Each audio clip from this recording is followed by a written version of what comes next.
Otra pregunta importante que nos hacemos luego de los resultados de la primera vuelta es qué va a suceder con la lucha por la conquista de ciertos derechos civiles, como por ejemplo el matrimonio entre personas del mismo sexo.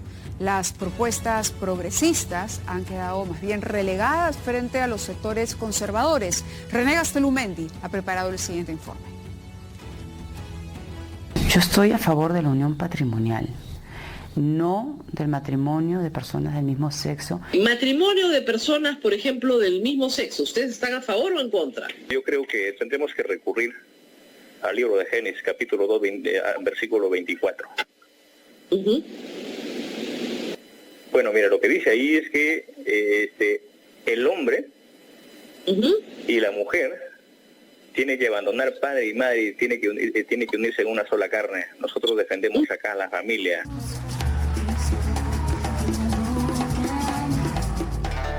Uno de estos dos candidatos llegará a la presidencia del Perú y más allá de sus consabidas diferencias en lo económico, hay una coincidencia claramente conservadora que preocupa de cara a la igualdad de derechos, por ejemplo, de la comunidad LGTB y al enfoque de igualdad de género y en general a las libertades individuales tales como la eutanasia, la libertad de las mujeres a decidir sobre sus cuerpos o la misma identidad de género de personas transexuales que por ahora no se pueden inscribir en el RENIEC.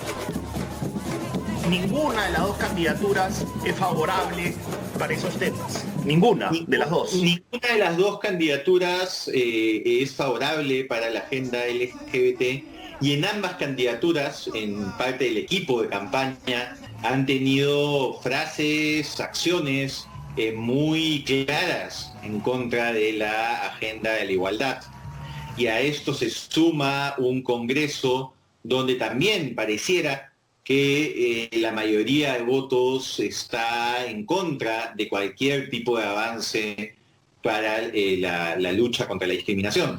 Bueno, ambos planes de gobierno son bastante flacos, ¿no? Bastante débiles, no avanzan en proponer medidas concretas para los graves problemas que enfrentan las personas LGTB o las mujeres o las niñas en el campo de los derechos sexuales y reproductivos, ¿no? Por eso es que ahorita lo que nosotros necesitamos es que ambas candidaturas profundicen sobre esos temas, ¿no? Exponiendo de manera mucho más clara y amplia a la ciudadanía cuáles son las propuestas de política pública que tienen para dar solución a una situación que además se ha agravado en el marco de la pandemia. Por un lado, tenemos a la izquierda conservadora de Pedro Castillo, candidato evangélico y con referencias a su interpretación de la Biblia, tal como ocurrió en el desayuno electoral el domingo pasado. Va a comenzar dando las gracias. Recordemos que son cristianos nazarenos. Te damos muchas gracias por la vida, por el aire, por regalarnos un día más de vida, Señor. Te pido que tú bendigas estos alimentos y lo compartas con todas aquellas personas que no lo tienen. Dios de amor, gracias te damos. Guíanos, ayúdanos, danos sabiduría, entendimiento y bendice, Señor, estos alimentos. Yo vengo de la escuela y de una familia formada. Estos dos núcleos de la sociedad nunca deben desintegrarse, deben ir de la mano. Si bien es cierto existen ese tipo de personas, están en su pleno derecho de organizarse, pero no se puede agendar con la finalidad de quebrar los usos y costumbres y los valores de la familia. Un candidato que se presenta por Perú Libre, cuyo mentor es el expresidente regional de Junín, Vladimir Cerrón, quien no solo ha tenido intervenciones en las redes sociales antisemitas y homofóbicas, sino que también se ha opuesto abiertamente al enfoque de igualdad de género de la currícula escolar nacional. Los tuits homofóbicos, ¿no? Las recientes declaraciones el 7 de abril, antes de las elecciones del candidato Castillo en contra de la igualdad de género, en contra del matrimonio igualitario, en contra del reconocimiento de la eutanasia, ¿no? Como derecho, a propósito del reciente fallo del Poder Judicial, ¿no? Con ello cae por los suelos aquella postura que le arroga solo a la izquierda las banderas del progresismo. ¿Cómo harán los seguidores de López Aliaga como abanderados de la llamada agenda moral? El llamado comunista, el llamado izquierdista radical es pro familia, pro vida y muy religioso. Entonces ese discurso del neomarxismo como parte de la izquierda, acá se cae.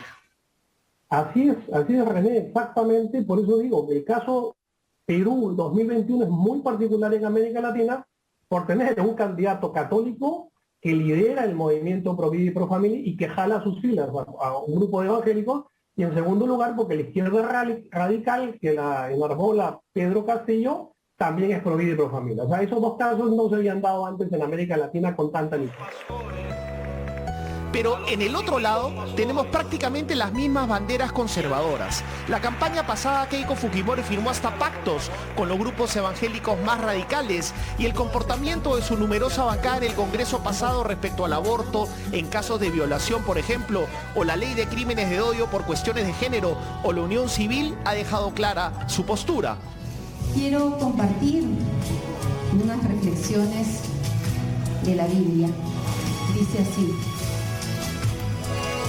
todo tiene su tiempo y todo lo que se quiere debajo del cielo tiene su hora. Este es un pasaje de Eclesiastés 3,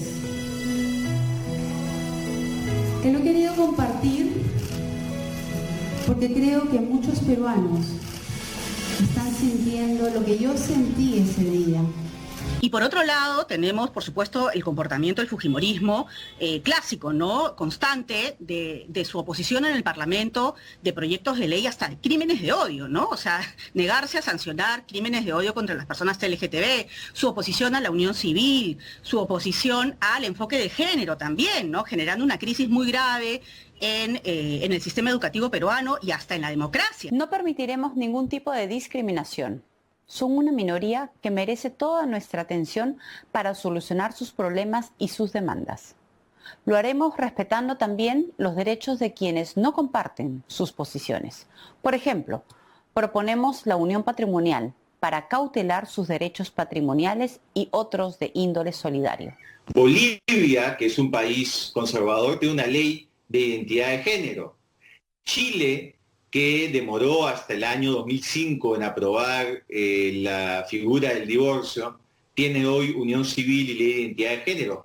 En Reino Unido, el partido conservador, el partido en el cual estuvo Margaret Thatcher, fue clave para aprobar la ley de matrimonio igualitario en el Parlamento, ¿no? Entonces, creo que es importante entender que uno puede ser conservador, pero al mismo tiempo tener la suficiente empatía para asegurar que los derechos de todas y todos, sin distinción, sean respetados.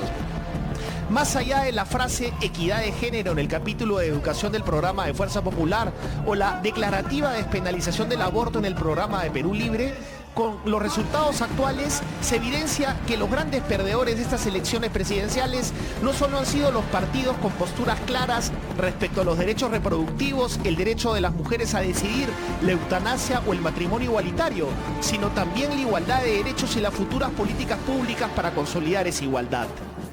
Los temas de derechos humanos nunca deben ser temas sujetos a las encuestas o a la, opinión de las mayorías. Una democracia es el gobierno de las mayorías, pero siempre con respeto a las minorías. Nadie hubiese pensado en ir al sur de Estados Unidos y hacer una encuesta para determinar si es que debería avanzarse o no en los derechos civiles. Nadie hubiese en el Perú hecho una encuesta para determinar si se daba el voto a la mujer o no. Porque no se trata de si son temas populares o impopulares, se trata de si son temas justos y necesarios o no. Ambas candidaturas se oponen al reconocimiento de derechos fundamentales y yo creo que lo más importante es que ambas candidaturas en este momento de la segunda vuelta tomen un tiempo para mirar sus propuestas, ¿no? Y sobre todo para garantizar y reconocer todos los derechos para todas las personas. Esa es una democracia, eso es avanzar, no retroceder, ¿no? Nosotros tenemos gran temor de que se den retrocesos en el reconocimiento de los derechos de las mujeres en el campo de la salud sexual y reproductiva, que se den retrocesos en el campo de la igualdad de género, del enfoque de igualdad de género, no solo en la educación, sino en todas las instituciones del Estado, tal como lo ha señalado el Tribunal Constitucional, ¿no? Y no podemos ir atrás. En derechos no se puede ir atrás.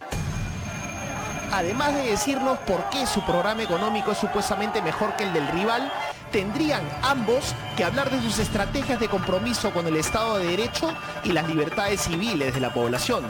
Hasta ahora en el Perú los homosexuales no se pueden casar, las mujeres violadas que aborten pueden ser juzgadas y las personas transexuales no pueden inscribir su identidad en el RENIEC de su propio país. Es lo que hay.